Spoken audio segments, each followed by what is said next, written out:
2 ग्रंथों को आप पकड़कर चलिए प्रतिदिन।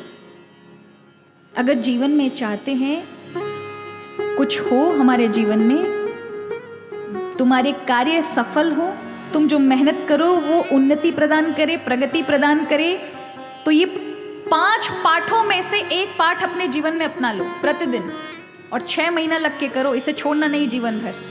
6 महीने में आप देखोगे आपके जीवन के परिणाम, ये सामान्य नहीं है। इनमें 5 पाठों में, ये 5 देवों के पाठ हैं।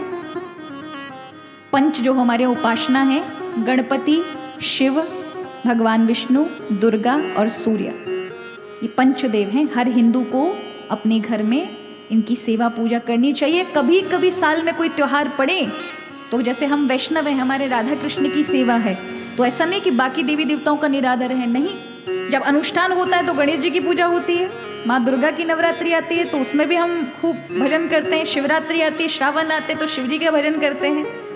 इष्ट से जो प्रेम है उसमें कमी नहीं है, लेकिन जो भगवान के ये स्वरूप है वो भी तो इष्ट का ही स्वरूप है ना। तो उनके जब तीज त्योहार आए तो उस समय उनकी भी सेवा करें। तो आपका जो भी आपको प्रिय इष्ट हो हृदय में, उसका पाठ, तो ये 5 देवताओं के कौन कौन से पाठ हैं? भगवान विष्णु या कृष्ण राम जी के लिए जो पाठ हम करते हैं वो है विष्णु सहस्त्र नाम। भीष्म पितामह के द्वारा बोला गया है। भीष्म पितामह सामान्य नहीं है, उनके अंतिम क्षणों में मुख से निकला हुआ ये विष्णु सहस्त्र नाम, इसलिए अत्यंत शक्तिशाली है। करने वाले के जीवन में वाणिका को आलोकित कर देता है, बुद्धि को आलोकित कर देता है, पूरे शरीर में तेज को प्रकट कर देता है। और आपके मन की इच्छा हो, कोई भी इच्छा लेकर करो।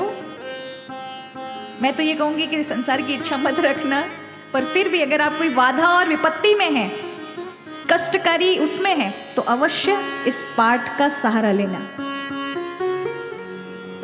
तो विष्णु सहस्त्र नाम, शिव जी के भक्त हो तो शिव महिम्न या शिव मानस पूजा, देवी के भक्त हो तो दुर्गा सप्तशती, सूर्य के भक्त हैं और जीवन में बीमारियां इतनी बनी है कि दवाई पे दवाई ले जा रहे, असर नहीं हो रही, तो आदित्य हृदय स्तोत्र का पाठ करें, जल सामने रख करके, और फिर उस जल के समक्ष आदित्य हृदय स्तोत्र का पाठ करें, और फिर उस जल में से भगवान को अर्पित करने के बाद कुछ नीचे जो आप पात्र में रख करके, तो उस जल को थोड़ा सा अपने 1-2 चम्मच ग्रहण करेंगे।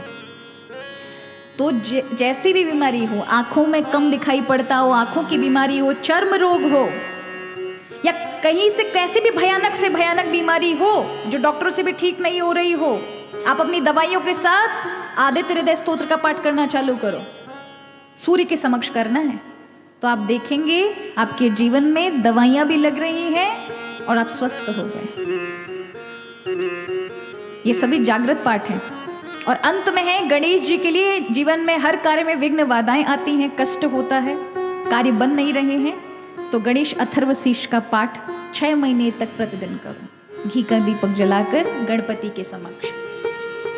ये 5 पाठ अद्भुत हैं, अद्भुत। आप अगर इन पाठों में से देखोगे तो लगभग सभी संतों में से प्राय कोई ना कोई एक पाठ से अवश्य जुड़ा होगा, चाहे वो दुर्गा सप्तशती से जुड़ा हो, विष्णु सहस्त्र नाम से जुड़ा हो, शिव मानस पूजा या शिव महिम्न से जुड़ा हो, गणेश अथर्वशीष से जुड़ा हो, आदित्य हृदय स्तोत्र, राम रक्षा स्तोत्र से जुड़ा हो। ये पाठ सिद्धि देने वाले हैं, इसलिए अपने जीवन में कम से कम एक नियम तो रखो कि कोई एक पाठ करेंगे। अरे जप तो पाठ के बाद का है, पाठ ही नहीं करते जप कैसे बनेगा? तो पाठ तो कम से कम करो।